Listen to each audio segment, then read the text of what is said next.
Dr. Katherine Aguon is the first woman of Chamorro descent to receive a doctoral degree, also becoming the first female to become vice speaker during her first term in the 14th Guam legislature, and having served as senator for 2 terms.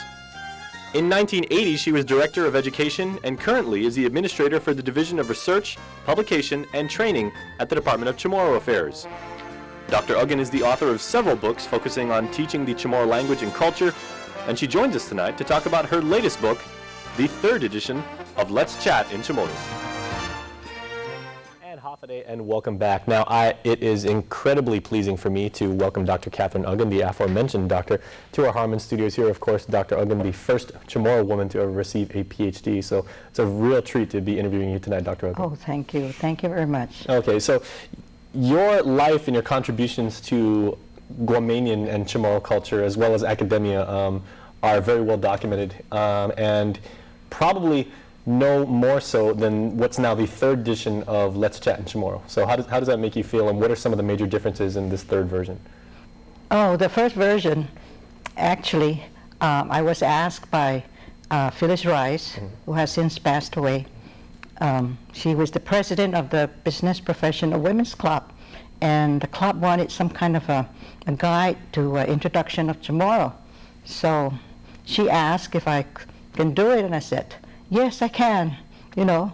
So I really didn't do a good job. It's just a couple pages, but they used it. So I took that up 1982. I was able to revise it, 2nd edition.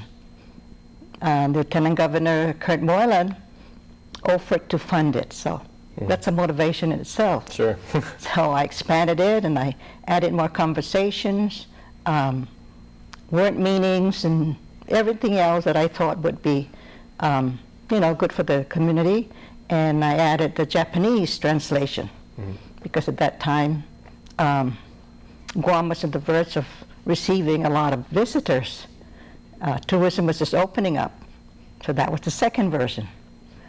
Then, let's see, that's 1982, and then this year, I decided, last year, I actually decided in 2009 that I need to put some more information into that book, so I did the 3rd edition.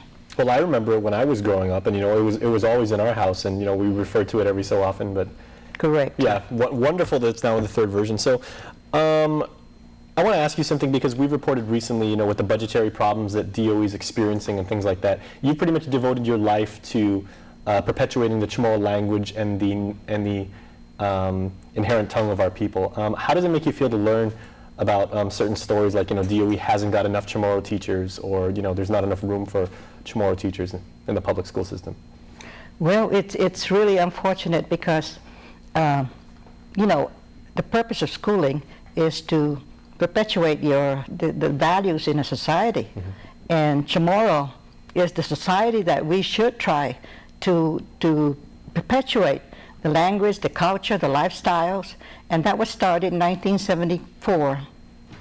And it was a pretty good program. And then we added the language. We started teaching Chamorro in the 4th grade, 5th grade, and now it's in the high schools.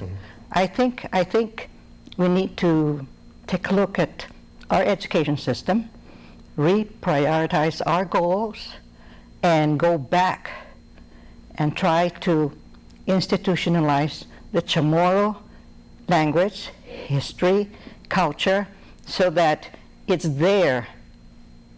It's there with the same status as other subjects. And right now, pitifully, they only offer Chamorro half an hour each day. So it's either you do it right or don't do it at all, because it's an insult, really, for them to be struggling, to be begging, but at that time, in 1974, when we installed Chamorro language, we had help with the federal government. There was available funding, and it was very well done, because we started developing materials. We didn't have any materials. We just had this funding available one day, the federal office called me and said, we have about $600,000 to develop a program bilingual and their native language. So we took that, we developed materials. That was the first step, the first phase. And then we trained the teachers, and then we had a very good articulated curriculum, really, from grades 3 through the 5th, and then we keep adding. So by the time I left, we had the 12, Senator Arreola, I think it was Senator Arreola that wrote the law that made it compulsory in the high schools. Okay. So, it's just, I think we have our priority a little mixed up as far as our society, Chamorro society. It should be, countries, schools are supposed to perpetuate society. German schools, they're there to Germanize, maybe that's the wrong term, but to perpetuate their values, their traditions. Certainly. Yeah. And Chamorro, there shouldn't be any difference, because Chamorro is actually the basis for which all education should revolve around. Absolutely. Well, Dr. Aguon, thank you so much for what you've done for our people and our culture, and thank you. We really look forward to reading the 3rd edition of Let's Chat in Chamorro. Thank you. Okay, thank you very much. It was a real treat.